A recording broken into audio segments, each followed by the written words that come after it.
Hallelujah. Shabarado Bashana Malara Hore Beshar Ketere Beshara Hallelujah.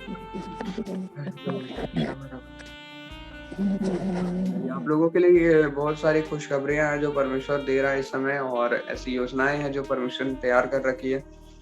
आप सभी बड़े आनंद के साथ बैठे हैं और ग्रहण करें जो भी बातें परमेश्वर आपके सामने रखता है, ताकि आप आनंद के साथ परमेश्वर में आप बढ़ने वाले होने पाए। हालेलुया। सबसे पहले तो आज का मन्ना जो परमेश्वर ने हमें दिया है वो देखते हैं हम क्या देखने पाएंगे उस वचन के जरिए।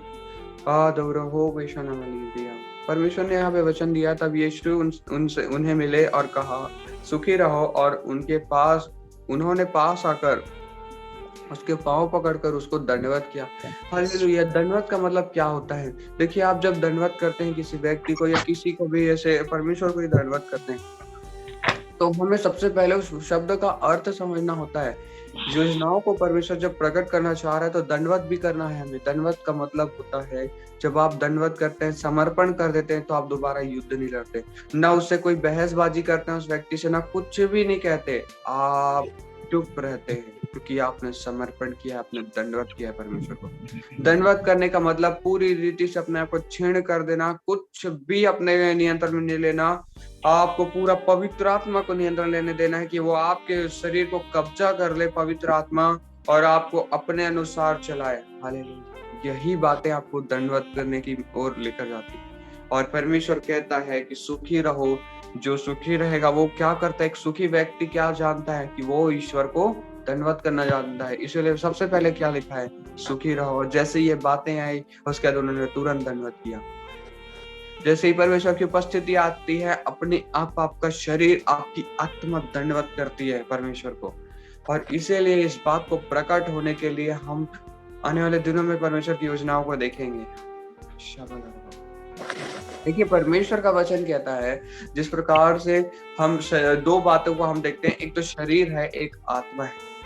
और शरीर पे जयवंत होने के लिए शरीर आत्मा के विरुद्ध काम करता है, इस बातों को हम जानते हैं, बाइबल का वचन कहता है। और शरीर आत्मा के विरुद्ध और आत्मा शरीर के विरुद्ध काम करता है। इसका मतलब क्या है?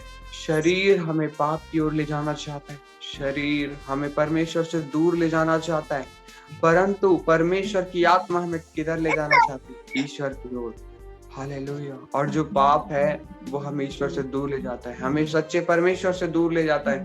इसीलिए परमेश्वर का वचन कहता है कि शरीर आत्मा के विरुद्ध काम करता है। हालेलुया। अरे दूर आवाज मेरे। और इसलिए हमको कैसे उसे जीतना है, शरीर को हराना है, हमें आत्मा को प्रकट कैसे करना है? सबसे पहले आपको समर्पण करना होगा। हालेलुया। लिखी तेरी भी अरबा रखो तेरे बीच निकल अभी लिखे तेरे वचन का तेरे वचन खाले विष्णु में शेयर। एक वचन में आपको अभी शेयर कर रहा हूँ जो परमेश्वर मुझे अगुवाई कर रहे हैं। शगल दो बद्दा बीशो न खाला बात शेरे बेरे बेरे भी। और कोई पढ़ने में अगुवाई करेंगे।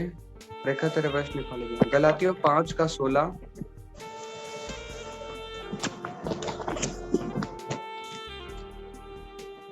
गलातियों 5:16 में, पर मैं कहता हूँ, आत्मा के अनुसार चलो तो तुम शरीर की लालसा किसी रीति से पूरी ना करोगे। हालेलुया। धीरे धीरे हम आगे बढ़ेंगे। देखिए, सबसे पहले क्या लिखा हुआ है कि आत्मा के अनुसार चलो। सबसे पहले हमें आत्मा में चलना है, आत्मा के गुणों को प्रकट करना है। और जब हम ऐसा करते हैं तो क्या होगा? तुम शरीर की लालसा किसी रीति से पूरी ना करोगे। देखिए, जब हमारे शरीर में और आत्मा है, हमारा जो जीवन है उसमें शरीर और प्राण और आत्मा है।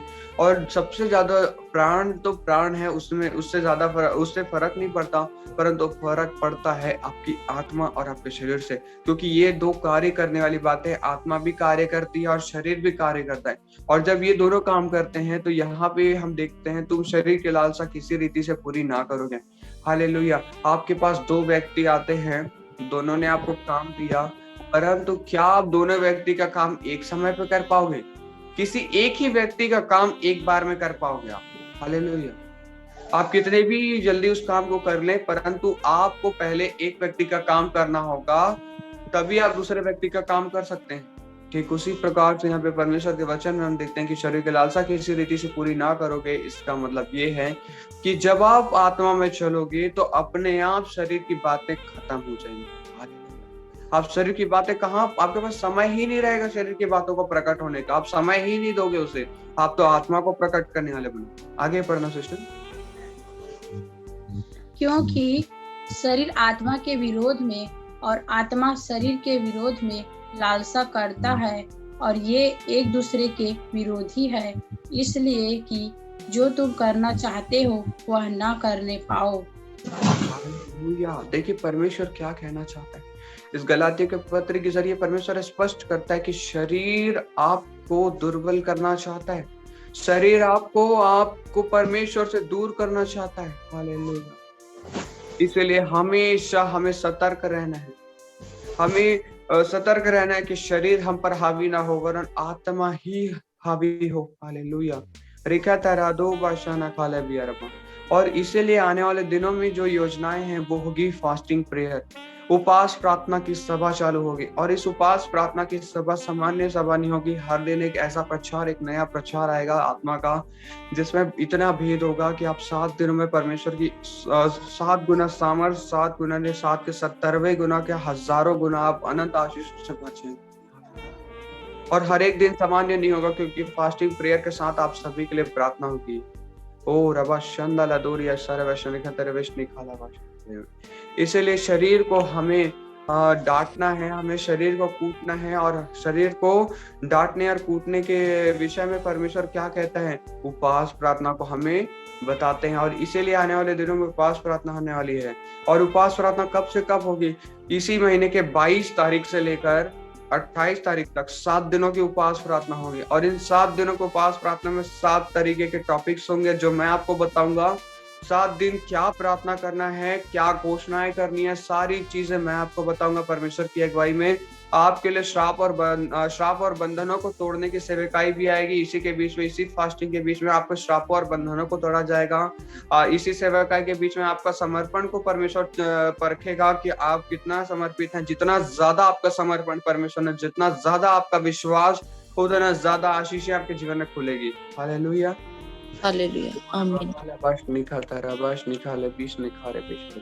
और इसीलिए आप सभी तैयार रहें। देखिए और एक और चीज मैं आपको बताता हूँ, शरेको मतला बीशरा दो बे शरेकी टेलीविजन खतरा वा उबादारा हो बेशने के टेलीविजन लेके तेरे बेशनी खाला भाषण लगा दो रो शरे वेरे वेरे की टेलीविजन खाला भाषण में देखो परमेश्वर अगुवाई कर रहे हैं इस समय। जैसे हम बढ़ते चले जाएंगे तो हर दिन का एक उपवास प्रार्थना का टॉपिक रहेगा, और उस टॉपिक के अनुसार हम रोज उस दिन प्रार्थना करेंगे। और उस प्रार्थना में जब हम आगे बढ़ेंगे तो हमारा एक एक करके हमारे शरीर की बातों से हम दूर होते जाएंगे और हम आत्मा की दुनिया में बढ़ते चले जाएंगे। दूसरा, जब ये 7 दिन की उपवास प्रार्थना सफल हो जाएगी, उसके बाद ये सफलता पूर्वक जैसे ही पूरा होगा, उसके बाद बहुत सारे आप लोगों को दर्शनें दिखाई देंगे, आपको आराम, आप स्वर्ग की बातों को देखने वाले हो जाएंगे। और कुछ प्रोफेसीज को परमेश्वर इस समय दे रहा है। और जितने भी लोग उस उपवास प्रार्थना में सम्मिलित होकर अपने आप को समर्पण करेंगे परमेश्वर में, और सभी के लिए एक अद्भुत द्वार परमेश्वर खोलेगा। और आने वाले समय में स्वर्गदूतों को देखेंगे। आप स्वर्गदूतों को आसपास जिस प्रकार से हम देखते हैं, पुराने नियम में लोगों को देखते हैं, नए नियम में भी देखते हैं कि स्वर्गदूत आया, उनसे बात किया, पर कब हमसे स्वर्गदूत आके बोलेगा, हम कब उसके शब्दों को पहचान सकते हैं? आप परमेश्वर की आवाज को पहचान पाओगे। हालेलुया। एक सच्चे स्वर्गदूत को पहचान पाओगे आप, ये परमेश्वर आपसे कह रहे हैं उस उपवास प्रार्थना के जरिए। उपवास प्रार्थना के जरिए जब आपका बंधन टूटेगा, देखिए होता क्या है, हमारे पूर्वजों ने पाप किया, हमारे पूर्वजों ने मूर्ति पूजा की, सब चीजों में उन्होंने पापों में वो थे, परंतु हम भी थे शुरुआती जीवन में, हम बाद में मसीह में आए। परंतु होता क्या है कि आज भी हमारे जीवन में समस्याएं क्यों हैं, आपको पता है? क्योंकि उपवास प्रार्थना तो हम करते हैं, हम परमेश्वर में समर्पित हैं, परंतु हमारे जीवन में श्राप और बंधन भी काम कर रहे हैं। हमें हर एक उस दरवाजे को बंद करने की जरूरत है जो शैतान की ओर से है, जो शैतान ने हमारे जीवन में खोल के रखा है। उन सारी योजनाओं के दरवाजे को हमें बंद करना होगा, और उसे बंद करने का तरीका है श्राप और बंधनों को तोड़ना। जो आपके पूर्वज ने गलती की, जो आपके पूर्वजों ने गलतियां की, उसकी सजा आपको वो शैतान देना चाहता है। शैतान कुछ नहीं। देखिए मैं सच बताऊं, परमेश्वर कभी भी आपके जीवन में तकलीफों को नहीं लेकर आते। हमेशा आपके जीवन में जब भी आप तकलीफों देखेंगे तो क्या बात है, देखिए जब आप गलती करते हैं तभी आपके जीवन में समस्याएं आ रही हैं, या तो फिर आप परमेश्वर में बढ़ रहे हैं तभी समस्याएं आ रही हैं। ऐसा क्यों हो रहा है? क्योंकि कहीं ना कहीं आप किसी व्यक्ति के पास जा रहे हैं, किसी के घर पे जा रहे हैं, या तो आप उसके घर के रिश्तेदार होंगे, या तो आपको उसने न्योता दिया है। हालेलुया। क्या आप इस बात को, किसी व्यक्ति के घर में आप बिना बुलाए जा सकते हैं, या उसे बिना जाने किसी भी व्यक्ति के घर में आप जा सकते हैं? मैं आपसे पूछता हूँ। नहीं। हालेलुया। जब हम परमेश्वर के निमित्त वचनों को जब हम देख रहे हैं और परमेश्वर इस बातों को प्रकट कर रहा है कि हम सच में जब किसी के घर बिना बुलाए और बिना जाने नहीं जा सकते, शैतान भी नहीं आ सकता। शैतान हमें जानता है और शैतान के पास निमंत्रण पत्र भी है जिससे वो लेता है और जब चाहे इस्तेमाल करता है। अब आप पूछेंगे ये निमंत्रण पत्र क्या है? तो ये निमंत्रण पत्र का मतलब होता है हमारे कर्म। हमने जो गलतियां की, हमारे पूर्वजों ने गलतियां की, उसने लिफाफा बना के रख लिया है, और इतने सारे लिफाफे हैं उसके पास कि आप एक लिफाफा फाड़ दो, वो दूसरा लिफाफा उठाता है, दूसरा फाड़ दो, तीसरा उठाता है, तीसरा फाड़ दो, अब चौथा उठाता है। इस प्रकार से वो लिफाफे पे लिफाफा लेते चले जाता है। आप देखेंगे, जैसे कि आप समझ लीजिए आप कमरे में हैं, आपके कमरे में सामान रखे हुए, ठीक उसी प्रकार शैतान के पास एक जगह है, ऐसे समझिए, मतलब ऐसे सच में नहीं, मतलब समझने के लिए आपको समझा रहा हूँ। मतलब उसके पास एक जगह है, समझिए, जिसमें इतनी सारी ऐसी ऐसी पुस्तकें रखी हुई है, और उस पुस्तक में सभी का नाम है और उसमें आपने क्या क्या गलतियां की वो है। अब आप समझ लीजिए कि आपके पूर्वजों ने जो गलतियां की वो आपके खाते में वो लिख देता है। हालेलुया। क्योंकि जो सजा होती थी, आप देखेंगे इजरायलियों को जो सजा होती थी वो पीढ़ी दर पीढ़ी सजा मिला करती थी। जब परमेश्वर के वचन के निमित्त देखते हैं तो उनके पीढ़ियों में भी वो श्राप और वो बंधन आते थे। हालेलुया। क्योंकि शैतान उनके पीढ़ियों तक को कब्जा कर लेता था, और जब वो पत्री दर पत्री इस प्रकार से वो लिखते चले जाता है, इतने सारे पन्ने हैं उसमें लिखते चले जाता है, लिखते चले जाता है, शैतान इसमें पूरे इकट्ठा करते चले जाता है। और देखिए आपने क्या किया, इस पन्ने को आपने फाड़ दिया, आपने शैतान के इस निमंत्रण को फाड़ दिया, परंतु इतना सारा निमंत्रण पत्र बच गया। हालेलुया। क्यों? क्योंकि हम इस भेद को नहीं जानते कि श्राप और बंधन कैसे काम करते हैं, क्यों काम करते हैं। और यही श्राप और बंधनों की सेवकाई आपके लोगों के बीच में मैं लेकर आऊंगा, और इसके जरिए परमेश्वर अद्भुत श्राप और बंधन को तोड़ेगा आपके जीवन से, और आपको पूरी रीति से आजाद करेगा। शैतान का कोई भी योजना आपके जीवन में फिर सफल ना होगा, और आप आजाद जीवन जिएंगे। जो भी बातें आज तक बीत चुकी हैं वो आप पे दोबारा हावी ना होगी। क्यों? क्योंकि आपके जीवन में फिर वो बातें रिपीट नहीं होगी जो परमेश्वर की ओर से नहीं है। अब देखिए, हम किसी दरवाजे को एक और हम उदाहरण से समझ सकते हैं। किसी दरवाजे को अगर हमने ताला लगा कर रखा है, उसमें चाबी है, बिना चाबी के उस ताले को खोला नहीं जा सकता, और बिना उस ताले और चाबी के बिना वो दरवाजा, मतलब उस चाबी के बिना दरवाजा खुलेगा नहीं। ठीक उसी प्रकार शैतान के दरवाजों पे आपको ताला लगाने का समय आ चुका है। देखिए, शैतान ने बहुत रुकावटों को डाल लिया, बहुत सारी मुसीबतों को डाल लिया आपके जीवन में, परंतु अब नहीं। अब आपको जितने भी प्रचार आएंगे उसमें आप शैतान से लड़ना सीखोगे, और ज्यादा वचन की तलवारों को मैं आपके जीवन में प्रकट करूंगा, और आने वाला उपवास प्रार्थना आपके जीवन में वचन की तलवार को चलाएगा। अगर आपके जीवन में कोई समस्याएं हैं, कोई ऐसी बातें हैं जो आपको बढ़ने से रोकती है, उस पे आपका वचन का तलवार चलेगा, और जितना भी समस्या है वो आपके जीवन से दूर होगा। चाहे वो आप रब्बाशोर वो काफी समय से महसूस कर रहे होंगे, या तो फिर आपने सोचा नहीं होगा कि इस बातों में क्या मैं आगे बढ़ पाऊंगा कि बढ़ पाऊंगी, उन बातों में भी परमेश्वर आपको जयवंत करेगा। और भी तरबश निखा तलबिश निखा रबिश निखा वल्ला रबाश रे बेरे बेरे बेरे रेका तरबश निखा लबिश तो रबिश रे बेरे बेरे। कोई पर्दे में अगुवाई करेंगे? लूका 3:37 कोई पढ़े?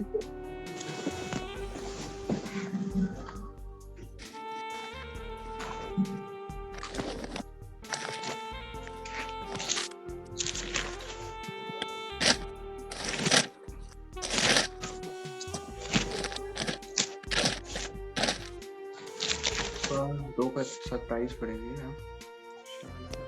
और वहाँ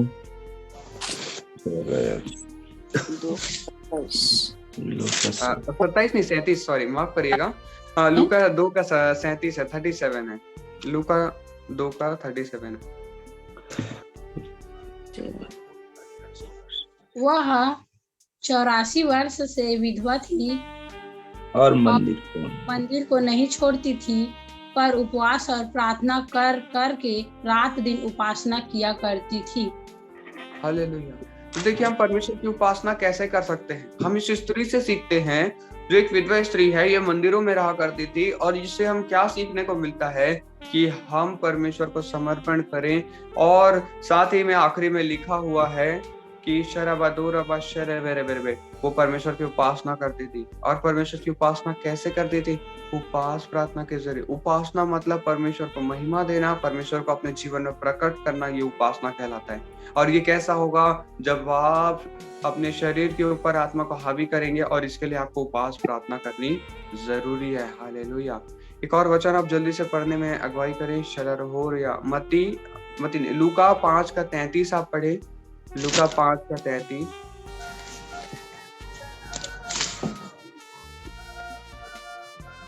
उसने उन्होंने उससे कहा, ले दीदी पढ़ पढ़।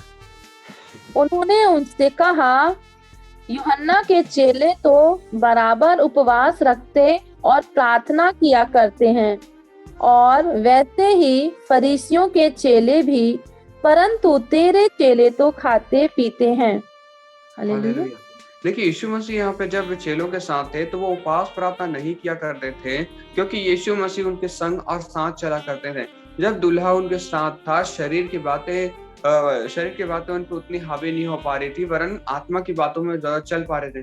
पर फिर भी उनके शरीर पे हावीपन वो महसूस कर रहे थे। देखिए यहाँ पे मैं क्या कहना चाहता हूँ, परमेश्वर यहाँ पे क्या कहना चाहते हैं? परमेश्वर कहना चाहते हैं कि जब चेलों के साथ यीशु मसीह थे, तो उनको प्रार्थना करने की मतलब उपवास प्रार्थना करने की जरूरत नहीं पड़ी, क्योंकि यीशु मसीह उन्हें खिलाते थे। हालेलुया। जिस प्रकार से हम बाइबल में देखते हैं, वही हमारा लिए भोजन को लेकर आते हैं। अब हम हमारे जीवन में उपवास रहने से क्या हम तृप्त होंगे? उपवास रहने का मतलब क्या है? आप खा रहे हैं।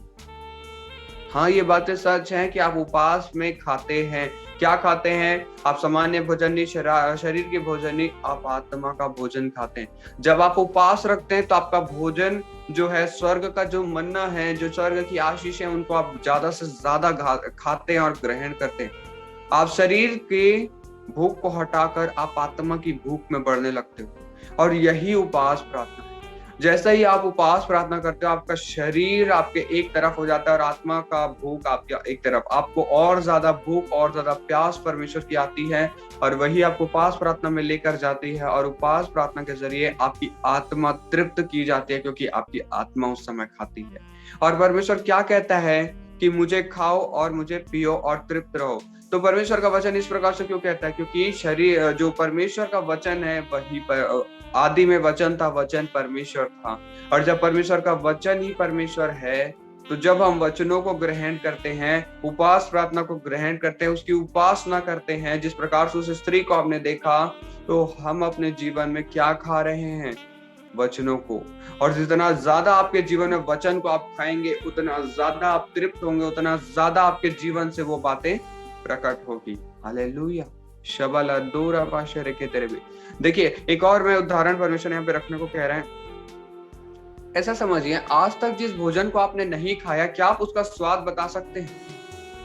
नहीं बता सकते। जिस नहीं बताया जा सकता, आप सभी जानते हैं। ठीक उसी प्रकार से जब हम स्वादों को नहीं जान सकते दूसरे चीजों का, तो हम आत्मा की बातों को जब हम नहीं खाएंगे, तो उसे प्रकट कैसे करेंगे कि हाँ इसमें ये स्वाद है? हम उसके गुणों को ही नहीं प्रकट कर पाएंगे। हालेलुया।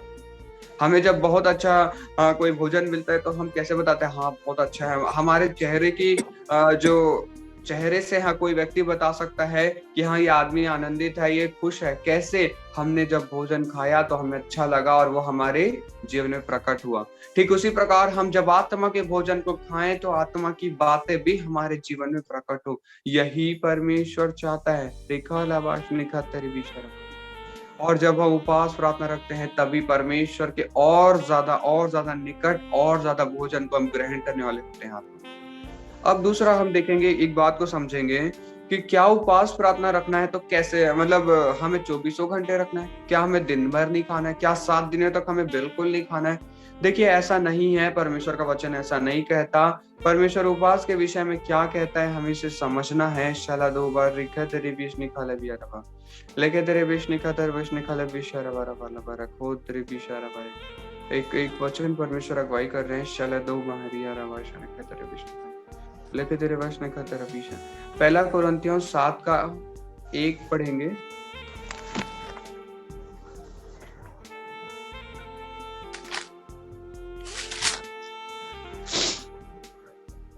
उन बातों के विषय में जो तुमने लिखी, यह अच्छा है कि पुरुष स्त्री को ना छुए। एक मिनट, हाँ शायद कुछ गलती हुई है मुझसे बताने में। वचन शाला 2 रबाश ने खाया भी रेखा तेरा बश ने खा तेरा बश ने खाला बश रे बेरे बे शाला रबाश रे बेरे बेरे के तेरी बीच नहीं खाला रे के तेरे बेशन नला रबाश रे बेरे बेरे बे। और ये वाला वचन शाला बरा को तेरा बीच नहीं खाला बीच नहीं खाला भी तो कुछ सर बीच नहीं खाला बा रेखा तेरा बश ने खाला बश नहीं खा रबाश रे बीच नहीं खाला बश रे बेरे बे। आप सभी प्रार्थना करें, परमेश्वर के वचन देना चाहते हैं। शाला 2 महारे अन्ना ने माशरे बेरे बेरे रिका लला माशरे बेरे बेरे रिका तेरे बीच शरा बरा बरा शबला रबाश ने खा तेरा बीच नहीं खाता रबाश रे बेरे बेरे होरी बेसर रबाश शबे के तेरे बीच नहीं खाला बश नहीं खा रबाश में मेरी मेरे और रिका तला बाशरा माशरे बेरे बेरे के तेरे बीच शरा बरा देखिए तेरे बीच नहीं खाता बीच नहीं खाता बीच नहीं खाला वाश और वाश रे बेरे का तला वाश नहीं खा रहा वाश रे बेरे। प्रेरितों का काम 13 का 2 पढ़ेंगे।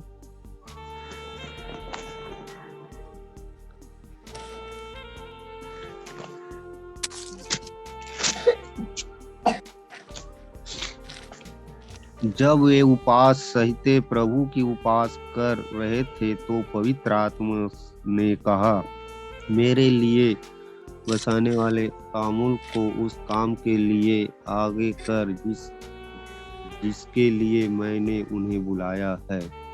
हालेलुया। देखिए परमेश्वर के निमित्त सबसे आप लिखते जाइए 7 पॉइंट्स हम देखेंगे। सबसे पहला पॉइंट जो परमेश्वर ने दिया वो है प्रेरितों के काम 13 के 2 के अनुसार जब हम उपास प्रार्थना करते हैं हम अपनी बुलाहट में बढ़ते हैं। हालेलुया। हम परमेश्वर के निमित्त हम बुलाहटों में बढ़ते हैं। लेके तेरे बीच निकाला बश निकाला बश रे बीच रे तो के सारे बश निकाला रेके तेरे बीच निकाला तेरे बश निकाला बश रे। एक और वचन आप पढ़ें, एस्तर 4 का 16 पढ़ें। एस्तर 4 का 16 पढ़ें।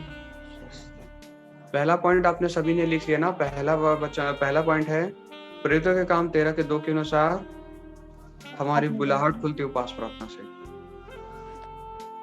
दूसरा आप लिखेंगे फिर एस्तर 4 के 16 के अनुसार कोई पढ़ने में अगुवाई करें।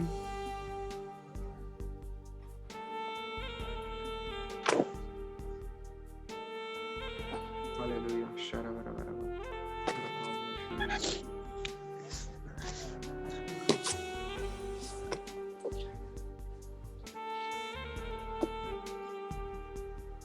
एस्तर 4 का 16 को जल्दी से पढ़ने में अगुवाई करें।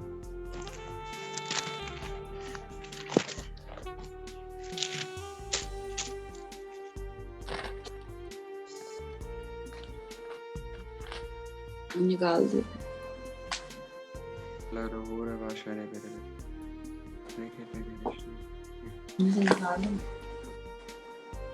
तू जाकर शूशन के सब यहूदियों को इकट्ठा कर और तुम सब मिलकर मेरे निमित्त उपवास करो।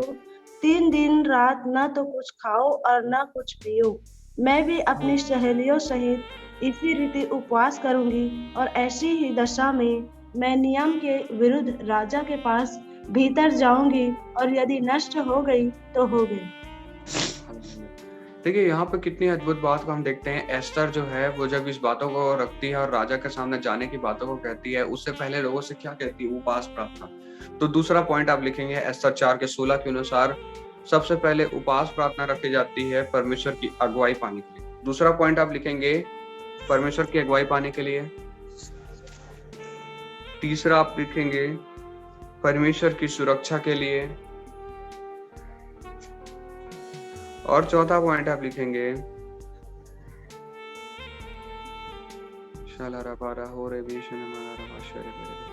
परमेश्वर की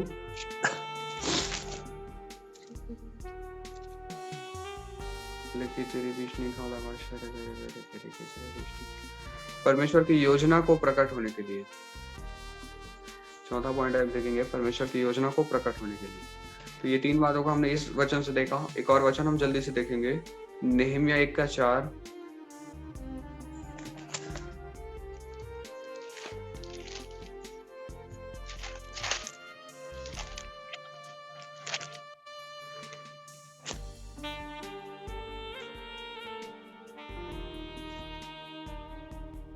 ये बातें सुनते ही मैं बैठकर रोने लगा और कितने दिन तक विलाप करता और स्वर्ग के परमेश्वर के सम्मुख उपवास करता और यह कहकर प्रार्थना करता रहा। हालेलुया। देखिए यहाँ पे देखते हैं नेहमिया 1:4 के अनुसार आप सभी लिखेंगे। यहाँ पे हम देखते हैं किस प्रकार से वो रोता हुआ व्यक्ति विलाप करते हुए स्वर्ग परमेश्वर के निमित्त उपवास और प्रार्थना करता है। नेहमिया 1:4 के अनुसार लिखिए, हम अपने दुखों में जयवंत होते हैं। हम अपने दुखों पर जयवंत होते हैं। आप लिखेंगे, हमारी समस्याओं पर हम जयवंत होते हैं। ये बातों को आप देख रहे हैं, हमारे दुखों पर हम जयवंत होते हैं। 5वां पॉइंट आपने लिखा, और इस उपवास प्रार्थना के जरिए हम जयवंत होने होते हैं और हर एक परिस्थितियों में हम परमेश्वर को महिमा देते हैं। एक और वचन हम देखेंगे,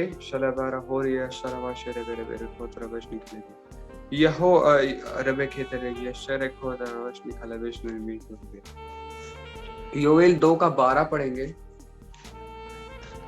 योएल 2:12, वहां से 6वां पॉइंट परमेश्वर देगा।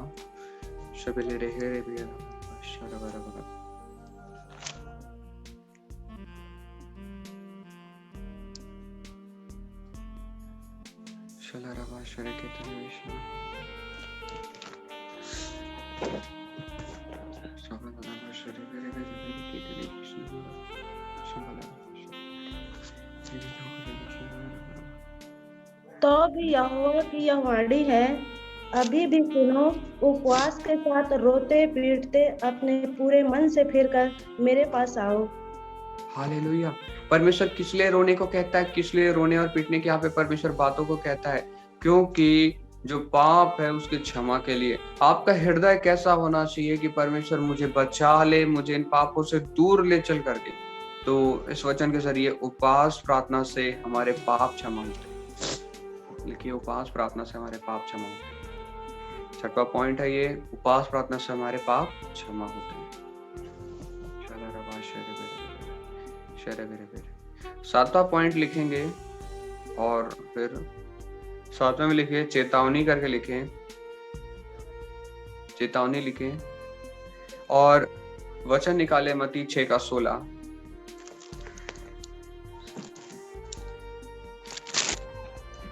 परमेश्वर क्या चेताना चाहते हैं, हम इसे भी देखेंगे।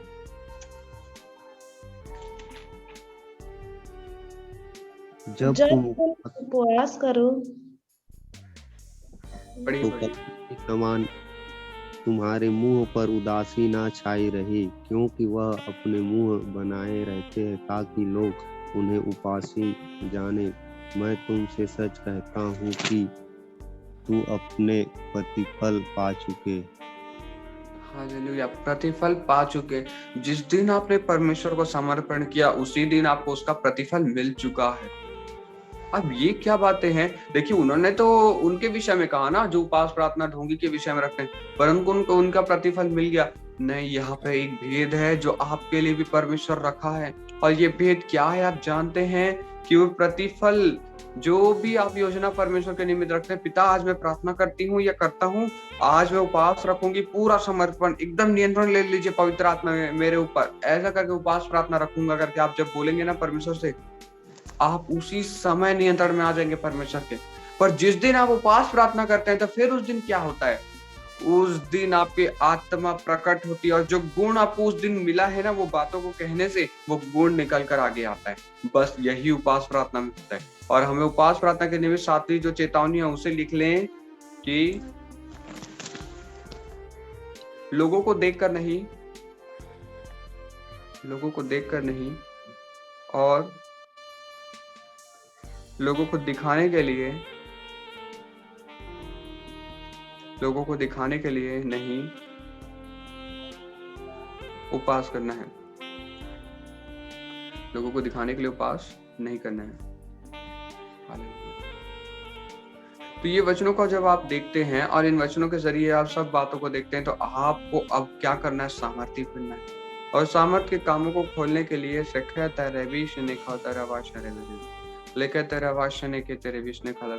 एक और वचन पढ़ेंगे, यशायाह 58 का पहला वचन पढ़ेंगे।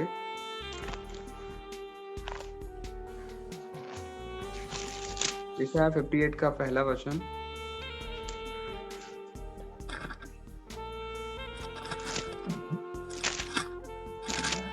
गला खोलकर पुकार, कुछ न रख छोड़, नरसिंगे का सा ऊंचा शब्द कर, मेरी प्रजा को उसका अपराध अर्थात याकूब के घराने को उसका पाप जता दे। देखिए परमेश्वर आपसे इस वचन के जरिए क्या कहना चाहते हैं? गला फाड़ कर, गला खोल कर पुकार। मतलब जब आप परमेश्वर यहाँ पे कहना चाहते हैं कि इजराइलियों को जब उन्होंने पाप किया, परमेश्वर एक व्यक्ति को खड़ा करता है। वो कहता है, यशायाह जो भविष्य रखता है, उसे कहता है परमेश्वर कि लोगों को खड़ा करो, वो पुकार के कहे कि तुमने पाप किया है। और वही परमेश्वर चाहता है कि आप भी उस बात को स्वीकार करें। हमें छुपी हुई बातों के लिए भी क्षमा मांगना है। हो सकता हम हमेशा प्रार्थना करते हैं, पिता हमसे जाने अनजाने में कोई गलती हुई तो हमें क्षमा करिए, पर हम बस ऐसे ही कह देते हैं। हम अगर उसे दृढ़ता से हमें समझना होगा कि क्या ऐसी बातें जो हमारे जीवन में छुपी हुई है आज तक। हालेलुया। रेखे तेरे भी इशारा बराबर। और इसीलिए परमेश्वर कहता है, एक नरसिंगे के समान चिल्ला कर कहो कि मेरे जीवन में अगर कोई छुपी हुई बातें हैं तो वो भी नष्ट हो। इस तरीके की आपकी प्रार्थना होनी चाहिए। तो इन 7 बातों को जो आपने देखा ना अभी, उन 7 बातों के जरिए हम आगे बढ़ेंगे। और जो 7 बातें आपने देखी ना, चेतावनियों को भी आप ध्यान से देखिएगा। उपवास प्रार्थना के जरिए क्या क्या बातें संभव होती है, तो बहुत बड़ा लिस्ट है। पर मैंने आपको अभी शॉर्ट परमेश्वर की अगुवाई में जो परमेश्वर ने बताया वो मैंने आपके सामने रखा। हालेलुया। अब उपवास प्रार्थना के विषय में आपको बताता हूँ कौन कितना देर उपवास रख सकता है। देखिए हम रखेंगे जो उपवास जो परमेश्वर अगुवाई कर रहा है, उस उपवास का होगा जो सुबह हम जो रखते हैं, एक आधे दिन नहीं बोलना चाहिए, एक दिन का जो उपवास रखते हैं, हम शाम को खाना खा सकते हैं। हालेलुया। दिन भर उपवास रहेंगे और शाम को भोजन खाएंगे। और परमेश्वर यही अगुवाई कर रहा है, शैलादोर अबाशरवे। और जैसे कि कोई व्यक्ति उपवास नहीं रह सकता, आप में से कुछ जैसे कोई उपवास प्रार्थना नहीं रख पाते लंबे समय तक, तो आप लोगों के लिए परमेश्वर ये कहते हैं कि आप 1 घंटा उपवास रह सकते हैं तो 1 घंटा रहिए, 2 घंटे उपवास रह सकते हैं 2 घंटे रहिए। तो जिनको जैसा बने, जैसे कि कोई 12 बजे तक रह जाइए उपवास, आप सुबह का भोजन मत खाइए, 12 बजे के बाद आप खाना खा लीजिए, तो ये भी एक उपवास प्रार्थना होगी। हालेलुया। और किसी दिन जैसे जिसको जितना बनता है, जैसे कोई 1 घंटा भी उपवास रख सकता है, कोई 3 घंटा, कोई 5 घंटा, कोई 7 घंटा। उपवास का मतलब होता है समर्पण, और समर्पण के साथ प्रार्थना। हालेलुया। बस इतना ही। और एक और बात आप ध्यान देने वाली बात मैं आपको बताता हूँ, आप कोई भी मीटिंग्स अटेंड ना करें। इस बीच में परमेश्वर की अगुवाई में मैं इस चीज को बोल रहा हूँ, आप कोई भी मीटिंग्स अटेंड ना करें। मैं चर्च की बात नहीं कर रहा हूँ, चर्च में जो भी मीटिंग्स होती है बिल्कुल आप जाएं, वो परमेश्वर का भवन है, वहां जाके संगति करें। बिल्कुल आप, अच्छा है अभी क्रिसमस भी आने वाला है 25 को, और उसी बीच हमारी फास्टिंग भी रहेगी, तो आप बिल्कुल फास्टिंग में रहकर भी आप चर्च जा सकते हैं। परंतु और कोई संगति से बचे, उसकी जगह ज्यादा से ज्यादा परमेश्वर की संगति करें, परमेश्वर के निकटता। आप सिर्फ 1 सप्ताह सबसे दूर रहकर सिर्फ परमेश्वर के समीप आ जाओ। कुछ नहीं करना है आपको, मैं जैसे जैसे गाइड करते जाऊंगा, आज क्या प्रार्थना करना है, परमेश्वर क्या विषय दे रहा है। हर दिन के पहले आपको मैं टॉपिक दूंगा कि आज ये प्रार्थना करनी है, आज परमेश्वर ये अगुवाई कर रहा है। और जैसे जैसे हम अगुवाई बढ़ेंगे परमेश्वर की, वैसा वैसा सारा काम होता चला जाएगा। देखिए 22 तारीख को जो होगी उसमें हम सबसे पहले परमेश्वर की अगुवाई, परमेश्वर को समर्पण और परमेश्वर के प्रगटीकरण के लिए हम उपवास प्रार्थना रखेंगे 22 तारीख को। और 22 से उपवास प्रार्थना चालू होगी, और 23 को फिर हम श्राप और बंधनों को तोड़ेंगे। और जिनके भी जीवन में श्राप और बंधन है, उस दिन बहुत अद्भुत रीति से टूटेगा श्राप और बंधन। हालेलुया। और आप जयवंत होंगे परमेश्वर। तो आप ऐसा ना सोचे कि भैया ने कहा है कि हाँ, परमेश्वर ने बताया है कि इतने समय तक रखना है, शाम तक रखना है, हम शाम को खाना खा सकते हैं। देखिए ऐसा नहीं है, परमेश्वर को समर्पण चाहिए और कुछ नहीं चाहिए। उपवास प्रार्थना आप चाहे तो 1 घंटा भी रख सकते हैं, सिर्फ 1 घंटा रखिए और उस 1 घंटे में कुछ नहीं, आपको सिर्फ परमेश्वर के सामने 1 घंटा बिना किसी से बात किए आप जाइए, प्रार्थना करिए, आपका 1 घंटे का प्रार्थना ही सामर्थ्य होगा। 1 घंटे की उपवास प्रार्थना ही आपको बहुत शायद की आशीष को खोल देगी आपके जीवन में। इसीलिए जिससे जितना बने उतना ज्यादा उपवास प्रार्थना करें। दूसरा, आप सभी जितने भी लोग हैं, आप सभी के जीवन में अगर कोई समस्याएं हैं, अगर कोई ऐसी बातें हैं जिसमें आप बढ़ना चाहते हैं, परमेश्वर की अगुवाई चाहते हैं, तो आप जितने भी लोग आप सभी समय सुन रहे हैं, सभी लोग व्हाट्सएप जो है, व्हाट्सएप की जो सुबह की प्रार्थना का ग्रुप है, उसमें आप सभी डालें अपनी समस्याओं को, जो भी परिस्थिति, जो भी परेशानियां, उसे आज ही डालें। सभी अपनी परेशानियों को लिखेंगे या जो भी बात है, जैसे आपको कोई बात में बढ़ना है, आप बहुत दिन से देख रहे हैं कि मैं प्रभु में बढ़ नहीं पा रहा हूँ, उन बातों को भी लिखें। अगर कोई कारण है, मैं इस चीजों से बढ़ना चाहता हूँ, मैं बढ़ना चाहती हूँ, खोल कर रखें। देखिए अगर कोई पाप भी आपसे होता है, कोई बात नहीं, परमेश्वर के निमित्त हमें शर्माना नहीं है, परमेश्वर के निमित्त सब बातों को खोलकर हमें रखने वाला बनना है, और तभी तो हम सभी एक दूसरे के लिए प्रार्थना करेंगे। मान लो अगर कोई व्यक्ति है हमारे बीच में, अगर उसके जीवन में अभी अगर शराबा दोराबा शेरे बेरे अगर कोई नशे की आत्मा काम कर रही है, और अगर आप शर्मा जाएंगे, आप ये कहेंगे कि मैं लोगों के बीच में कैसे रखूंगी या कैसे रखूंगा, लोग मेरे बारे में क्या सोचेंगे, अगर आप ऐसा सोचोगे तो शैतान आपको भरमा है। आपको स्पष्ट रूप से लिखना है, मुझे नशे की आत्मा से आजादी चाहिए, मेरे जीवन से नशे की आत्मा दूर होनी चाहिए, दूर हो, आप मेरे लिए प्रार्थना करो। इस प्रकार से आपको लिखना है, आपको झिझकना नहीं है, क्योंकि शैतान आपको झिझकाना चाहता है ताकि लोग आपके लिए प्रार्थना करें। और देखिए कोई व्यक्ति समस्या में, इसका मतलब ये नहीं होता कि वो परमेश्वर में मजबूत नहीं है, वो परमेश्वर में बढ़ना चाहता है, इसीलिए अपनी गलतियों को रखता है। हालेलुया। जो व्यक्ति परमेश्वर में कभी बढ़ना नहीं चाहता ना, वो अपनी गलती को कभी स्वीकार नहीं करेगा और न किसी लोगों के सामने रखेगा, हाँ मैंने गलती की है करके कभी नहीं कहेगा वो। क्यों पता है? क्योंकि उसे बढ़ना ही नहीं है। और जिसे बढ़ना है ना, वो खुलकर अपनी बातों को रख सकता है कि हाँ मुझे प्रभु में बढ़ना है और परमेश्वर ने जब मुझे कहा है तो मैं जरूर रखूंगा। और सभी भाई बहन मेरे लिए जब प्रार्थना करेंगे ना, मैं आजाद हो जाऊंगा, मैं आजाद हो जाऊंगी उस समस्या से जो मेरे जीवन में जड़ पकड़े हुए। ये होगा आपके जीवन में। तो हम सभी इसी रीति से हम प्रार्थना करेंगे एक दूसरे के लिए। तो जो भी प्रार्थना रिक्वेस्ट आप सभी का है वो सभी ग्रुप में डालेंगे। और 22 तारीख के लिए मैंने 3 बातों को बताया है, उन 3 बातों के लिए हम बढ़ेंगे। एक बार फिर से मैं रिपीट कर दूंगा, आज 20 तारीख है, कल मैं फिर से आपको बता दूंगा और परसों से फिर हम फास्टिंग प्रेयर चालू करेंगे। और आपको कोई भी मीटिंग अटेंड नहीं करना है, ना जूम ना कुछ भी मीटिंग अटेंड नहीं करना है, कहीं भी मत जाइए। अगर आप कोशिश करिए, मतलब कोशिश करिए कि ज्यादा से ज्यादा आप लोगों से दूर रहें। सिर्फ कलेशा जाने की बात हो तो आप बिल्कुल जाएं, उसमें कोई दिक्कत नहीं है। परंतु ऑनलाइन मीटिंग्स या और कोई ऐसी संगति जो पर्सनल जो संगति होती है ना, कुछ 4 लोगों की, दोस्तों के बीच में या आसपास के लोगों के बीच के साथ संगति होती है, वैसी संगति से भी बचें। हालेलुया। क्योंकि उस समय शैतान आपके जीवन में कार्य करने की कोशिश करेगा। और जब हम नए साल में पढ़ रहे हैं, परमेश्वर चाहता है हर एक श्राप, हर एक बंधनों को तोड़ दो और नए साल में इतनी सामर्थ के साथ घुसो, इतने। और परमेश्वर कहता है जैसे ही उपवास प्रार्थना खत्म होगी, अंत के दिनों का अभिषेक खुलना चालू होगा। और 2023 के विषय में बहुत सारे भविष्यवक्ताओं ने भी भविष्यवाणी की है और मैंने भी आपसे कहा है कि 2023 सामान्य नहीं होगा, संघर्ष का साल हो सकता है और सामर्थ का भी हो सकता है। अगर आप आत्मा में मजबूत होंगे तो आपके लिए वो आशीषित साल होगा। अगर आप आत्मा में कमजोर होंगे तो आपके लिए वो संघर्ष का साल होगा। हालेलुया। इसलिए हमें आत्मा में मजबूत होना है। और नए साल शुरू होने से पहले आप देखिए 28 तारीख तक उपवास प्रार्थना चलेगी और उस दिन तक जब हम उपवास प्रार्थना करेंगे तो हम नए साल में प्रवेश करने से पहले सारे भेदों को जान जाएंगे कि हमें कैसे जयवंत रहना है और कैसे अपने जीवन में कैसे विश्वास को बनाए रखना है। हालेलुया। तो आइए हम सभी अंगीकार करें और पिता का हम धन्यवाद करें कि परमेश्वर ने अद्भुत योजनाओं को दिया। आइए हम सभी अपने सर पर हाथ रखें और घोषणाएं करेंगे कुछ बातों की हम परमेश्वर के वचन से। मैं पवित्र आत्मा के नियंत्रण में हूँ, पवित्र आत्मा में हूँ, पवित्र आत्मा के अधिकार में हूँ, मैं मुझ पर पवित्र आत्मा का अधिकार है। परमेश्वर की योजनाएं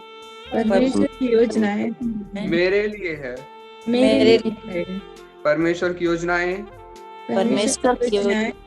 मेरे लिए है। मैं जयवंत हूँ।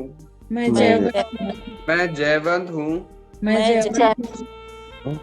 मेरे जीवन में मेरे जीवन में सिर्फ स्वर्ग की बातें प्रकट होती हैं। स्वर्ग की बात प्रकट होती है। मैं स्वर्गीय हूँ। मैं स्वर्गीय हूँ। मैं स्वर्गीय हूँ। मैं स्वर्गीय हूँ। परमेश्वर की आत्मा ने हमेशा के लिए मुझे आजाद किया है। मुझे आजाद किया। मैं आजाद हूँ। मैं आजाद हूँ। मैं आजाद हूँ।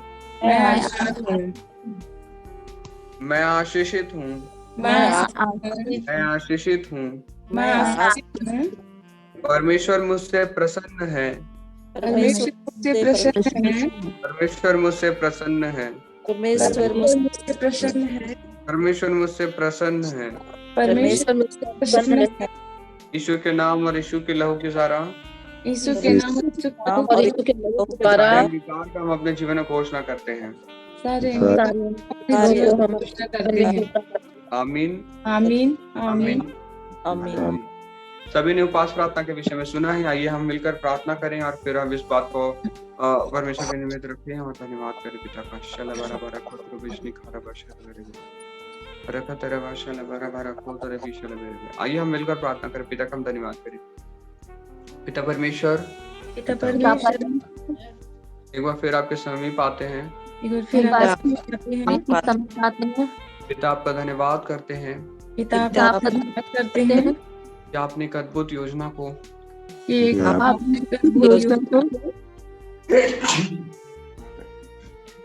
परमेश्वर आपने अपनी अद्भुत योजना को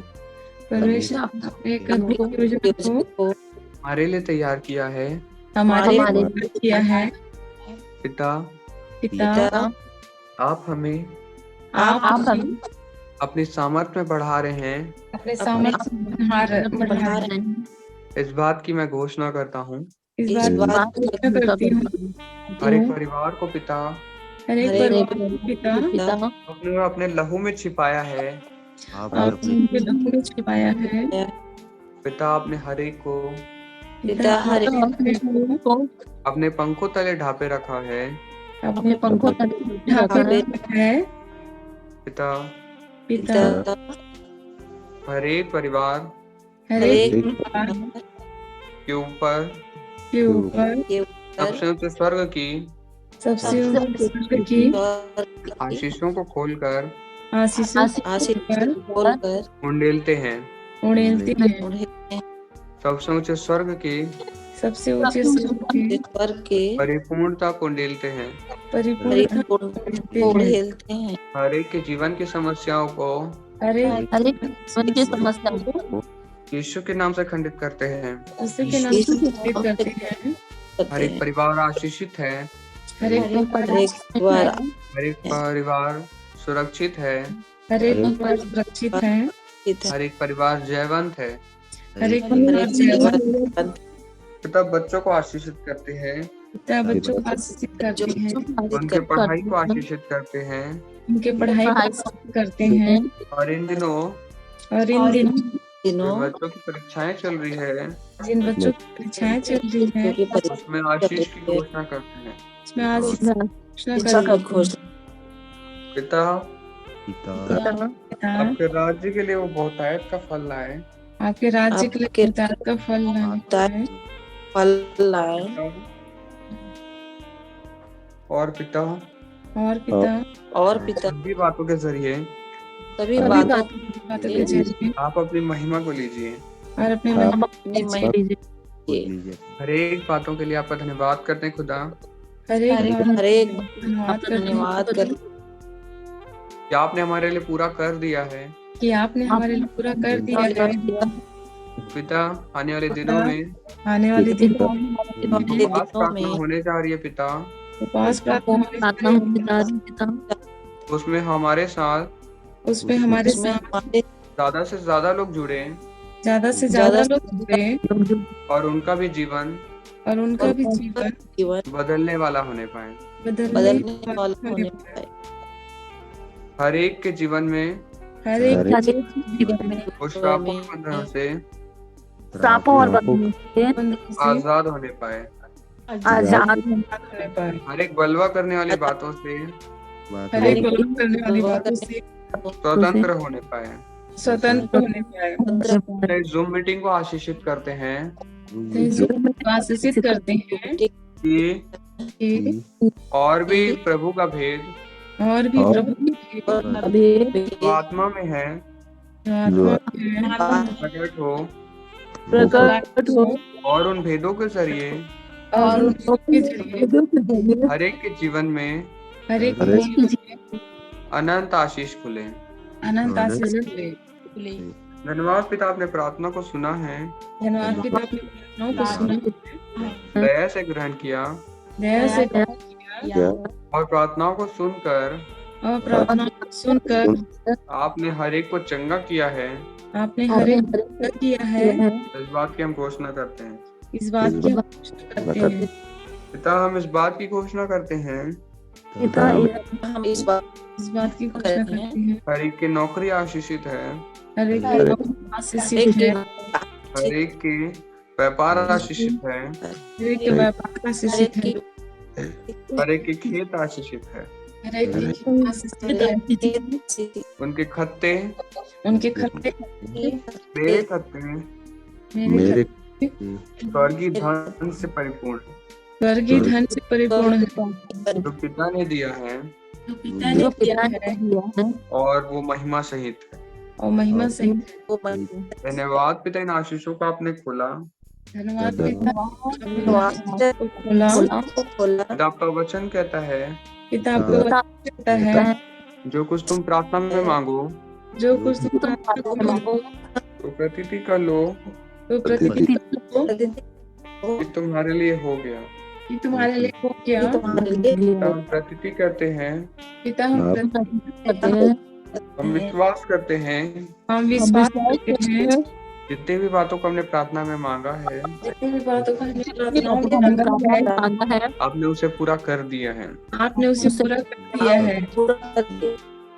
पिता, पिता आपका वचन कहता है आपका वचन कहता है जो कुछ तुम मेरे नाम से जो कुछ तुम नाम से मेरे नाम पिता से मांगोगे पिता से मांगोगे वह सब तुम्हें मिलेगा। वह सब तुम्हें मिलेगा। पिता, आपका वचन कहता है पिता आपका वचन कहता है कि जैसा तुम्हारा विश्वास कि जैसा तुम्हारा विश्वास तुम्हारे लिए हो जाएगा। तुम्हारे लिए हो जाए। पिता, आपने हमारे विश्वास की बढ़ोतरी की, उसके लिए धन्यवाद। पिता आपने विश्वास और हर एक बातों को आपने विश्वास के साथ हमारे पूरा कर दिया, धन्यवाद। आपने हमारे हर एक बातों को विश्वास पूरा कर दिया, इसके लिए धन्यवाद। और धन्यवाद के साथ और धन्यवाद के साथ विनती यीशु नाम में मांगते हैं, विनती यीशु नाम में मांगते हैं। आमीन। आमीन। हालेलुया। देखिए, आप परमेश्वर के चुने हुए लोग हैं, जो देखिए बहुत सारे लोग निरंतर बढ़ नहीं पा रहे हैं अभी परमेश्वर में, परंतु आप लोग चुने हुए लोग हैं। उपवास प्रार्थना भले आप ज्यादा समय तक नहीं कर पाए, पर मैंने जैसे कहा आप थोड़ा देर के लिए उपवास रहें, 1 घंटा 2 घंटा, पर आप बताएं जरूर। जो भी उपवास प्रार्थना रखना चाहते हैं ना, वो जरूर बताएं कि भैया मैं इतना देर रहना चाहती हूँ, या फिर भाई मैं इतना दूर रहना चाहता हूँ करके आप जरूर उस मैसेज को मेरे को करें, ताकि मैं हर एक के नाम को मैं जानने पाऊँ कि कौन कौन उपवास प्रार्थना रख रहा है, और परमेश्वर के निमित्त इन सभी बातों को मैं रखने वाला। ठीक है, तो आप सभी जरूर मैसेज करें ग्रुप में। आप क्या क्या बताएंगे, अपनी समस्याओं को बताएंगे, जो भी आप महसूस करते हैं, कोई रुकावटें, कोई ऐसी चीज है जिसमें आप बढ़ नहीं पा रहे हैं, जो भी बातें वो सारी बातों को, अपनी समस्याओं का रखें। दूसरा, आप कितने दिन की मतलब कितने समय के लिए फास्टिंग रख सकते हैं, आप 1 घंटा या दिन भर रख सकते हैं, ये जरूर लिखें। अपनी शरीर को भी देखना है, ऐसा नहीं रखना है कि परमेश्वर ने बोल दिया तो एकदम रख लें, नहीं, परमेश्वर कहता है अपने शरीर को भी स्वस्थ रखना है, ताकि परमेश्वर के राज्य में हम स्वस्थ रूप से बढ़ सके। अगर हमारा शरीर ही स्वस्थ नहीं होगा तो क्या परमेश्वर के लिए हम भाग भाग कर कार्यों को कर पाएंगे? नहीं कर पाएंगे। इसीलिए शरीर को भी स्वस्थ रखना है, तो सोच कर रखें कि आप कितना देर रख सकते हैं। हालेलुया। या परमेश्वर से अगुवाई ले, पिता मैं कितना देर रखूं, वचन मांगे, वचन में जो आता है वैसा उपवास रखो। ठीक है, तो हालेलुया। जय मसीह आप सभी को, परमेश्वर आप सभी को आशीष दे। जय मसीह की बेटा, परमेश्वर आपको आशीष दे। हालेलुया। जय मसीह की जॉन भाई। जय मसीह भैया। आप सभी को जय मसीह की। परमेश्वर आप सभी को अनंत आशीष दे। आमीन आमीन। सभी को जय इसमें जो मसीह मीटिंग की। जय आप मसीह। सभी जय को मसीह की सभी को। सभी जो मीटिंग में जुड़े हुए सभी भाई बहनों को जय मसीह की। जय जय मसीह मसीह की। की भैया, जय मसीह। जय मसीह। आप सभी को जय मसीह की। परमेश्वर आप सभी को अनंत आशीष दे। आमीन।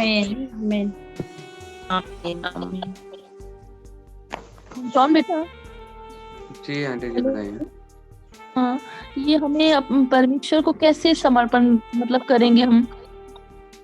समर्पण के लिए, समर्पण मतलब वही है, उपवास प्रार्थना मतलब समर्पण का ये होता है कि आप परमेश्वर से कहें मैं पूरी रीति से अपने जीवन को आपको देता हूँ या देती हूँ करके जब हम प्रार्थना करते हैं ना, तो वो जी समर्पण रहता है। और उसी समर्पण को जब आप करते हैं ना, परमेश्वर को जितना ज्यादा आप कहेंगे मेरे को कुछ नहीं चाहिए परमेश्वर, तू चाहिए करके, और ये सारा हाँ। जो छोटा अंगीकार भी होता है ना, परमेश्वर को प्रेम प्रकट करते हैं अपना, तो ये समर्पण को दिखाता है। दूसरा, जब हम रोते हैं परमेश्वर के लिए, तब हमारे जीवन का समर्पण। रोना मतलब ये नहीं होता कि आपको जबरदस्ती रोना अच्छा है, रोने नहीं का बेटा, मतलब वो ना आपको अपने आप आ जाते हैं।